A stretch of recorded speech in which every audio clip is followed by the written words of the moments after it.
one of the most wicked things that have ever been done to the African is the separation of the African from his original spirituality. I know that a lot of my religious brothers and sisters find it very difficult to wrap their brains around this simple logic. And that is also easy to understand. Centuries of indoctrination rooted in cultural and spiritual genocide has made it very difficult for Africans to understand the extent of damage that has been done to our collective psyche by the separation of the African from his original spirituality. Ours is the only race whose gods look nothing like them, whose God have no feeling or relativity for the afflictions that have befallen us. We pray to the God of Israel, and then we pray facing Mecca. They've all enslaved us. That is the root of our relationship with these religions and those who have brought them to us. You have the Bible and the Quran practically in every language. I do not see math tests, physics tests in every language amongst the Africans. What happened to our medicine? Didn't we have any medicine before the white men came? What happened to it? What became of our foods to the point where today I'm told that every beans that we are eating, they call it cow peas. Cow peas is for cows. They're genetically modified. We're losing our food security. We're unable to feed ourselves, and we're becoming increasingly dependent on a world that has based the assumption of its wealth on the back of our own slavery. We can't cure ourselves. We're completely dependent on the West, on China, on India, to give us medicines. These were things they came to study from us. We've been separated from our roots. Now they come in here to take our music because that is the only thing they could never take away. Our ingenuity, our God-given genius and brains. They come in here, they're copying, they're taking it. Artificial intelligence, they'll do their best with that, but it will never replace the African brain. But what has the African done with his brain? We've been separated from reason, average understanding of who we are as a collective. I was warning you not to allow yourselves to be divided and die in the wars that they were fighting to gain control of the country from each other and for each other's benefit, not yours. You were never in their calculation. I did my best, but of course, you didn't hear. So, and I can't blame you. What were the options?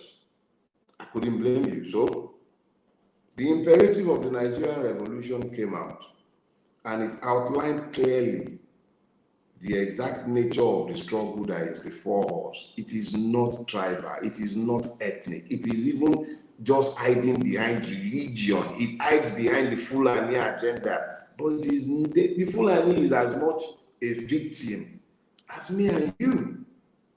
Look, 200 or so killed in Kaduna. The only thing you are hearing from northern winners is let bygone be bygone. It has happened, it is gone. It is because the northerners mattered nothing in the calculation of the northern elite. It is only about selfish interest. And that selfish interest is not ethnic. It might have ethnic, okay, look, Tinubu is in Abuja now, and they are shouting Lagosification of Abuja. Tinubu doesn't care whether the people he works with are Igbo, Yoruba, whatever they care to be, as long as they further the group interest. It's about group interest. So you might have factions within the group. That is why you would have the NSA Ribadu coming out to explain Buhari is the one that, it is the Buhari regime that has placed us in this mess. In fact, Jonathan is to blame for the billions that have been voted for Shetima's castle. At the end of the day, they care nothing. It is only about themselves. So, that class has settled its quarrels. They have no more wars amongst themselves. They will negotiate truces to resolve their problems. But the victim's lot remains unchanged.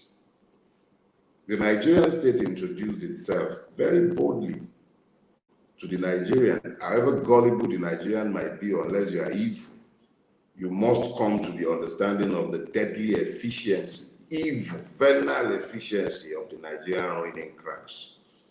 It introduced itself frontally at the Lekki toll gate. It's had multiple places where it could have plausible deniability. Kafanchan, Zaria, Abuja, where it had been killing Shia, Obigbo, the whole of Alaigbo, where it's been killing people just because they're demanding to be treated as citizens.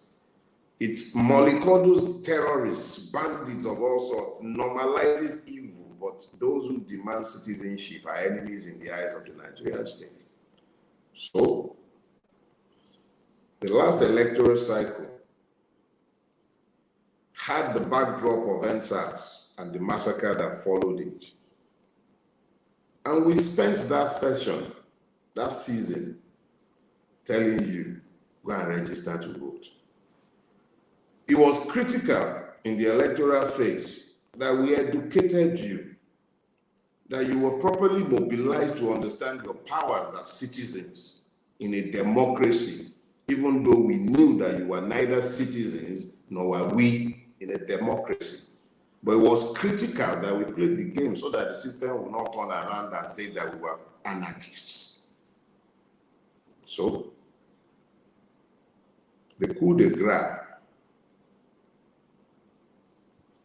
was the judiciary introducing itself to you. That was critical. It then went further. In the days just before the election, deployed soldiers across the entire South.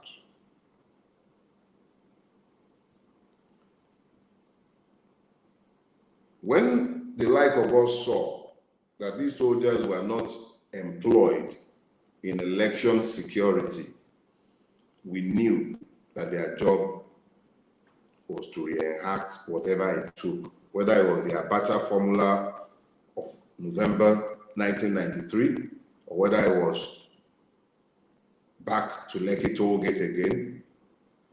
But we also could see how it had ethnicized the entire argument and sought to make enemies of brothers. We are done with belly aching.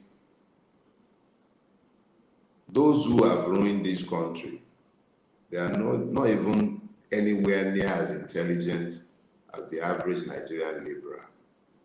I'll show you. It's the master planner, right? He can't even forge a certificate. Think about that. So, they have been sustained by our own collective idiocies. This season is done. We're entering a new season. Get ready. The mammoth crowd that was at the TBS, venue of the experience. I used to be a loyal customer.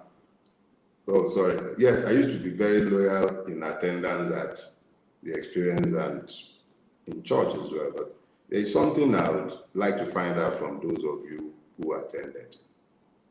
Did the pastor talk about the evil that has overtaken our country? Did he preach against the wickedness of the ruling class? Yes. Did he? Okay, so I know that Saul has come. David is coming. But the question is, Did we just go have a party in God's presence without talking to ourselves? God is the God of truth. God is the God of truth. I blame not the clergies who are normalizing the evil. I blame those of us who have failed to provide leadership. They are doing their job. But any gathering of Christians anywhere in this country today that does not speak to the demand of truth, justice, probity, it's just a party.